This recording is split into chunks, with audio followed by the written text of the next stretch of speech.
बापाचं नाव राहणार नाही हो. यमदमा उकळा सुटली तीर्थे ठायावरनी उठली, यम लोकींची झाली राठी बंद. बघा तुम्ही किती श्रेष्ठ भक्ती आहे. तुम्ही आम्ही करतो ती भक्ती श्रेष्ठ आहे. आपला आपल्यावर विश्वास पाहिजे, आपला आपल्या भक्तीवर विश्वास पाहिजे.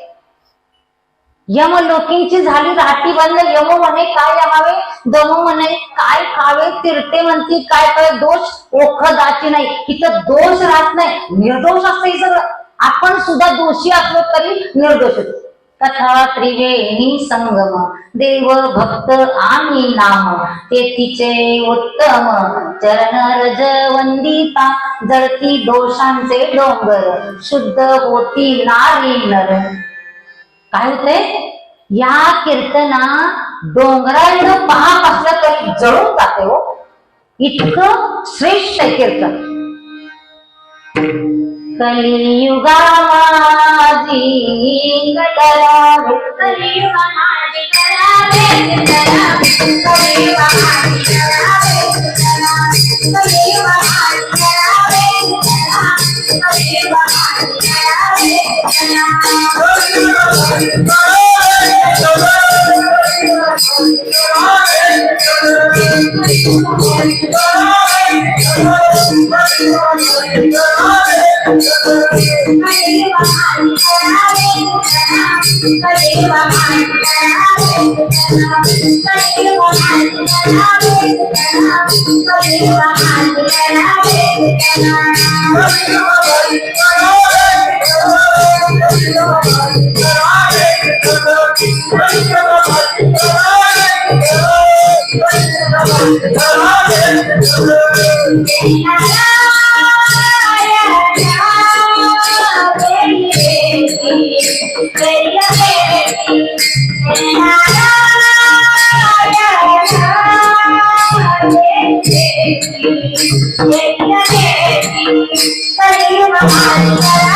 कुठली भक्ती सांगितलेली हो.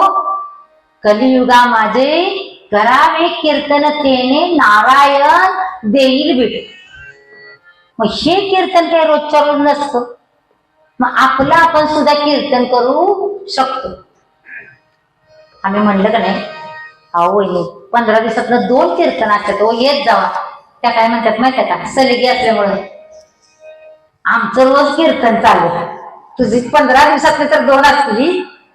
या आपलं संसारातलं कीर्तन रोज चालले. ती कधी संपणार आहे का हो? आणि त्यानं उद्धार होणार का सांगा. आपण भजन बी करतो, आमच्यात रोजचं भजन चाललंय काय काय बायकामध्ये. भजन म्हणजे काय, भांडण हे का नाही, त्याला काय म्हणतात, तुझं भजन वेगळं आमचं भजन वेगळं हे का नाही सांगा. आमच्यात रोजचं कीर्तन आहे म्हणजे काय, ही कीर्तन वेगळं नाही कीर्तन वेगळं आहे का नाही सांगा. कुठल्या कीर्तनानं उद्धार होणार आहे तुम्हाला सांगते. आपण जे श्रवण केलं का नाही ते दुसऱ्याला सांगणं हे सुद्धा कीर्तन आहे. पण अशी स्थिती असते, कुठं पण बाहेर आम्ही जातो, विचारतो, मग विचारलं नाही रात्री कुठला अभंग होता, बाई चांगलं होतं, कुणाला तो कुठला होता लक्षात असते का. कीर्तन लक्षात नाही, प्रवचन लक्षात नाही, कुठल्या देवप्रज्ञानेश्वरी वाचन आले काही माहित नाही. बरं राहू दे, गोंदवलेकर महाराज काय म्हणले तुम्हाला सांग, तुमच्या आमच्यावर काय कृपा केली. गोंदवलेकर महाराज म्हणले, विचारले लोकांना बाबा तुम्ही असं वागा, तुम्ही तसं वागा, तुम्ही हे करा, तुम्ही ते करा, अशी भक्ती करा, त्याने तुमचा उद्धार होणार आहे. सांगितलं ती रात्री सगळं ऐकलं आणि दुसऱ्या दिवशी होतं तसं तसं. गोंदवलेकर महाराज म्हणले तुमचा दोष नाही का, तुम्हाला पाप लागणार नाही का, तुम्ही विसरताय. लक्षात तुमच्या असतं तर तुम्ही वागणारच आहे तसं, पण तुम्ही काय करताय, घरापर्यंत जातो विसरत आहे का नाही सांगा. असलं हे कलियुग आहे. म्हणून सांगितले मोक्ष मिळे ऐता श्रवणाची माझी. तुम्हाला मोक्षच पाहिजे, तुमचा उद्धारच करायचा आहे, तुम्ही येऊन कीर्तनात बसा. मग कसं बसा? पाय घर काढत नाही, पसरून बसा. खाली बसा येत नाही, खुर्चीवर बसा. झोप आवडत नाही, झोपा. घरात झोप नाही पक्षी तिथं झोपा. इथं कृपा होणार आहे भगवंताची. एवढी सोपी भक्ती करून संतांनी आम्हाला सांगितलेली आहे का नाही सांग. आदर्श घालून दिले आणि मग त्यांनी स्वतः केलं आणि मग आपल्याला सांगितलं. स्वतः करून आपल्या समोर सांगितलं. अनुभवाचे बोल, अनुभवा विन मान डोलवू नको रे, हरिभजना विन काळ घालवू नको रे. पटलं नाही, वा बरोबर आहे बरोबर आहे बरोबर आहे. पटलंच नाही आपल्याला, मग कसं म्हणायचं आपण? तर ते काय झालं पाहिजे? पटलं पाहिजे. संतांनी केलं आणि ते आचरताना त्यांना किती त्रास झाला हो, किती त्रास झाला प्रत्येक संतांना. तुकाराम महाराजांचा तुम्हाला थोडासा हे सांगते, अधिकार सांगते. का त्यांनी एवढं संताचं भक्ताचं भक्त ऐसे जाना जे देही उदास गेले आशा पाश निवारोनी. मग विषय त्यांचा झाला नारायण. नावडे जन धन माता पिता. त्यांना काही सुद्धा आवडलं नाही ही त्यांनी अनुभव घेतला. मग तुम्ही म्हणते ना माता पिता कसं आवडलं नाही? माता पित्यांची सेवा केल्यानंतरच, पुंडलिकाने सेवा केल्यावर कोण आलो हो? वैकुंठातनं भगवान आलं का नाही?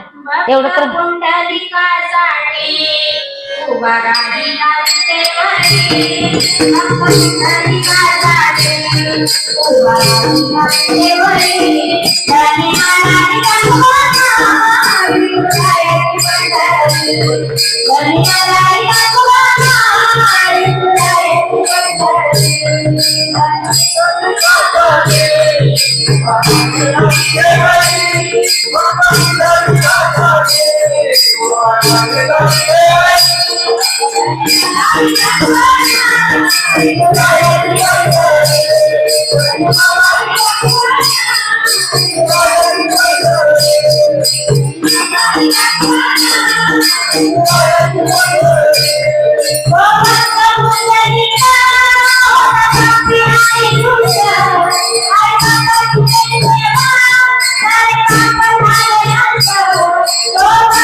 बघा, आई वडिलाची सेवा केल्याच्या नंतर पंढरीश परमात्मा, वैकुंठाधीश परमात्मा त्या पंढरपुरामध्ये आलेले आहेत का नाही सांगा. आणि तुकाराम महाराज काय म्हणतात? ना आवडे जन धन माता पिता. असं का हो? अशी अनेक उदाहरणं आहेत की जी भक्तीला आडवी येणारी माता माझ्या रामाच्या भरतानं तिचा त्याग केला. भक्तीला आडवे येणारे पिता माझ्या प्रल्हादानं त्याचा त्याग केला. नाहीतर माता पिता कोण आहेत? आई वडील केवळ काशी त्याने न जावे तीर्थाशी जे सांगणारे तुकाराम महाराज, त्याज्य कुणाचं करायचं सांगतो. बघा, तुकाराम महाराजांचा इतका अधिकार होता. एकदा काय झालं, महाराज स्नानाला गेले आणि एक बाई तिथे जीव द्यासाठी आली. पाण्यामध्ये जीव द्यायला आली. मग महाराज बघतात, महाराजांच्या लक्षात आलं की ही बाई कशासाठी आली? जीव द्यायला आली. म्हणून महाराज सांगतात, हो माई काय करायला लागला तुम्ही? अहो महाराज, मी काय करणार आहे, ह्या नदीत आज उडी टाकून माझा देह संपवणार. हे असलं तुम्हाला काय संकट आहे? संसारातलं असलं संकट तुम्हाला काय आहे की तुम्ही जीव द्यायला आला? अहो हा जन्म, माणसाचा जन्म पुन्हा पुन्हा नाहीये. तुम्ही जर आत्महत्या केली तर तुम्हाला परत मुक्ती नाही, 184 योनीत अडकवा लागल.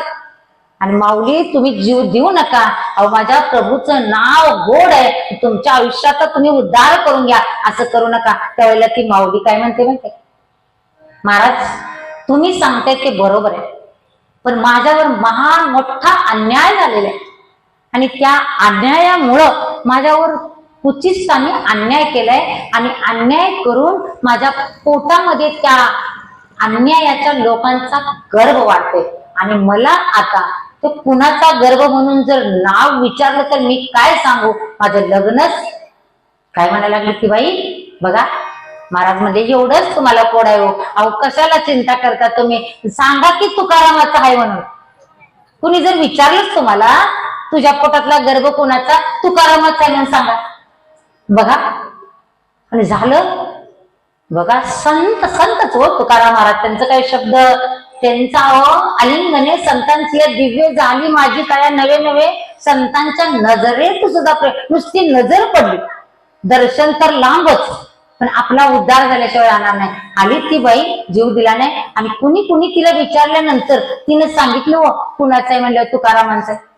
अहो सांगितलं तसं लगेच गावभर बातमी समजली, की सगळेच पंचबिंच जमले की मोठी सभा घेतली बघा आणि त्या बाईला बोलवले, तुकाराम महाराजांना शिक्षा करायची ठरवली.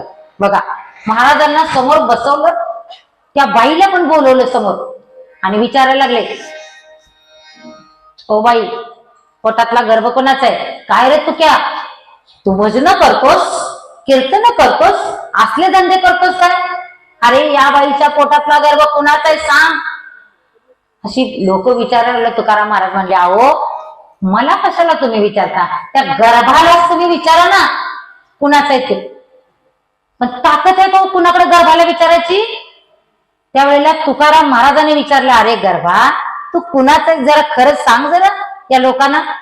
तो गर्भ पोटातला बोलला की जी 4 पुढं ज्यांनी शिक्षा करायची ठरवली होती त्या 4ची नाव त्या गर्भानं खाड खाड खाड घेतली. तुकाराम महाराजांचा काय आहे अधिकार, गर्भानं नावं घेतली हो, खाड खाड खाड खाड सांगा, एवढा अधिकार माझ्या तुकाराम महाराजांचा. बघा ते तुकाराम महाराज सांगतात आपल्याला की काय करा तुम्ही बाबा, भक्ती करा तुम्ही, आहे का नाही सांगा प्रभूचं. आणि भक्ती काय सांगितली हो महाराजांनी, येईल तैसा बोल रामकृष्ण, तुम्हाला कसं येईल तसं करा भक्ती, आहे का नाही सांगा. तुम्हाला नाही टाळायला राहू दे ना. त्यांनी कशाने कुठलं टाळ होतं तुकाराम महाराजांच्याकडं, दगडाच्या टाळामधून गाळीले अभंग, आहे का नाही सांगा. भगवंताला काय लागतं ती माझ्या सगळ्या संतांनी तुमच्या आमच्या समोर ठेवलेलं आहे आणि त्यांच्याप्रमाणे जी वागल्यात त्यांच्या आयुष्याचा उद्धार झाल्याशिवाय राहिला नाही. काय लागतं भगवंताला, एक नाम आणि एक भाव, एवढंच लागतो, आहे का नाही. नाहीतर भाव नसला तर नाम नाही हो. भावे बिन देव न कळे निस्संदेह, भावाच्या शिवाय भजन वोंगडवान, आहे का नाही सांग. भक्तीत भावात काय पाहिजे, आता आपण भाव आहे श्रद्धा आहे म्हणून एवढं इथं थांबतो, हे सत्य भक्तीचं लक्षणच आहे हो. सांगूनच ठेवलेलं आहे त्यांनी, तुमचा उद्धारच होणार आहे. नवे नवे वचन दिलेलं आहे बरं का. देव वचन मोडल, माणसं तर मोडतील, त्यात काही नवल नाहीच आहे का नाही सांगा. शपथ घेतो म्हणणार आणि कशाला लावणार हात, गळ्याला नाही कॉलरला, हे का नाही. पण देवाचं तसं नव्हतं, वचन का संतांचं तसं नव्हतं. देवानं तर वचन दिले, मी माझ्या भक्ताचं अनहित होईल असं कुठंही वागणार नाही, कुणाचंही अनहित करणार नाही. मग ज्यांनी त्यांच्या शब्दावर विश्वास ठेवला ते संतत्वाला पोचले. बघा माझ्या जनाला कुणाचा संघ मिळाला हो, नामदेवांचा संघ मिळाला का. नामदेवाचा संघ जनाबाईला मिळाला. जनाबाईचं काय काय केलं देवानं हो सांगा. फक्त संघ मिळाला का, शिकले होत्या का, ग्रंथ वाचत होत्या, काय येत होतं जनाबाईला हो, येत होतं का हो. फक्त सेवा केली, पण त्या सेवेनं भगवंतानं काय केलं हो, सेवेनं भगवंतानं जनाईच्या डोक्यातल्या उवा मारल्या. अजून काय सांगू खालचं काम. जनाईचं धुणं धुतलं. जनी बसली नहायला पाणी नाही इसानाला, देव धावून आले पाणी थंड घे घे बोले. अजून देवानं काय करायचं? झाड लोट करी जनी केर भरी चक्र पाणी. एवढी भगवंतानं कामं करावी. तुम्हाला सांगते, ती प्रत्येक काम घरातलं करताना एवढंच करत होती, फक्त भगवंताचं नाम घेत होती. काय करत होती? नाम घेत होती. पूर्वी लोक काय करत होते माहिती का? नाम घेत असताना त्यांचं एकाग्र चित्त होत होतं आणि कवित्व करत होते. बरं का, जनाईने सुद्धा अभंग केलेत का नाही सांगा? कवित्व करत होती, त्यांना स्फुरण होत होतं. इतका त्यांचा भाव होता की त्या भावातनं आतनं त्यांना स्फुरण येत होतं. आपला भावच आतनं येत नाही हो, म्हणून आता आपलं स्फुरण होत नाही आणि अभंग होत नाही. पूर्वी अभंग केले एवढ्या संतांनी, आणि तुम्ही आम्ही का अभंग करत नाही हो? कारण आपली भक्ती आत्म नाही होत. परापचंती मध्यमा वैखरी 4 वाणी आहेत का नाही, त्यातल्या परेची ती भक्ती हो. आणि ज्यांनी ज्यांनी केली त्यांचं भगवंत. आणि तुम्हाला सांगते की सगळ्यांनी म्हणजे ज्यांनी विश्वास ठेवला त्या संत वचनांच्यावर, ज्यांनी विश्वास ठेवला, फक्त नुसता शब्दांवर विश्वास ठेवला आणि सुखानं संसार केला. पण संसार करत असताना काय केलं? फक्त संतांच्या शब्दावर विश्वास ठेवून संसार केला. बघा, रामदास स्वामींचं एक शिष्य होतं आणि झाडावर चढले. रामदास स्वामींनी सांगितलं की ही ढाळी तू तोड म्हणून सांगितलं. मग ढाळीला कुठं बसायला सांगितलं? की शेंड्याकडे. ढाळी तोडताना बसत्यात कुठं? तुम्हाला माहित आहे सगळ्यांना. कुठं बसत्यात? फांदीकडे बसत्यात. फांदीच्या शेंड्याकडे बसतात का इकडे बसतात? सांगा बरं. शेंड्याकडे बसतात का?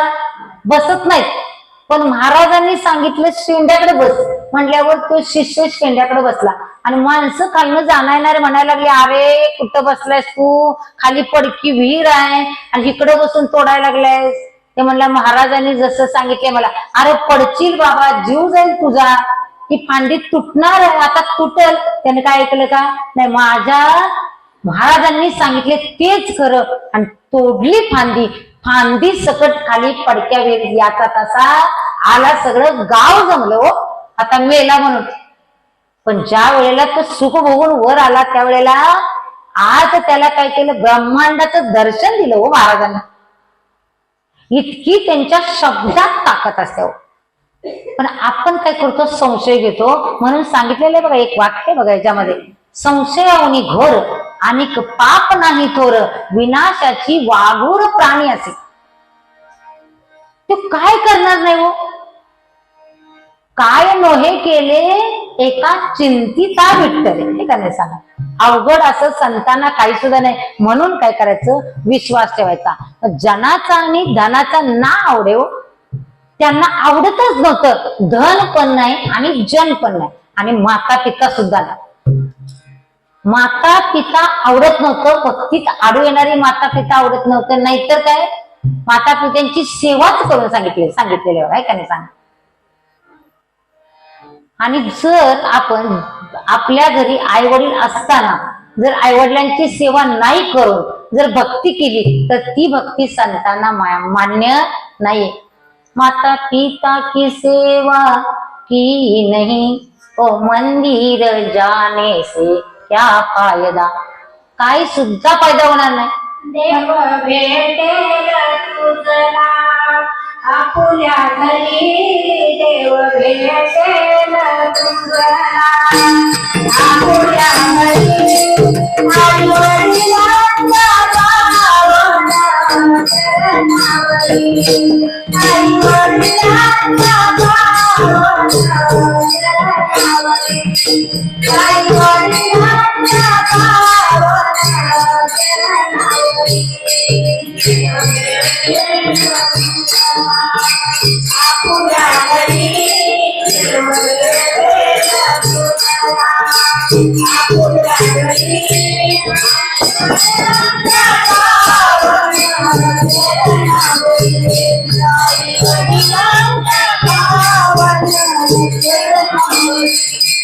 आई